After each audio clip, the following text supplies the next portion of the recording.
जलवा बा। अच्छा। दोस्तों नमस्कार। बहरान स्टार टुनटुन यादव जी के छोटे भाई दीपक यादव जी के शादी में किस तरह से खर्चा कर रहे हैं यहाँ पे देख सकते हैं।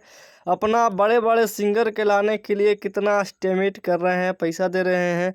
किस तरह से अपने बहरान स्टार टुनटुन यादव जी किस तरह से घर सजाए हुए हैं इस वीडियो में एकदम देखिए। तस्वीर में क्या व्यवस्था है यहाँ पे देखिए। तिलक समारोह में भरपूर सब कलाकार, भोजपुरी और मगही के तमाम कलाकार सुपरस्टार यहाँ पे पहुँचे हैं। देखिए किस तरह से टुनटुन यादव जी अपने छोटे भाई दीपक यादव के शादी में कितना खर्च किए हैं। और रंगदारी गाने से परिचित कलाकार देखिए किस तरह से यहाँ पे नाश्ता भरा जा रहा है। और आप लोग अंदाज़ा लगा सकते हैं कि बहरान स्टार टुनटुन यादव जी पे कितना पैसा खर्च हुआ होगा।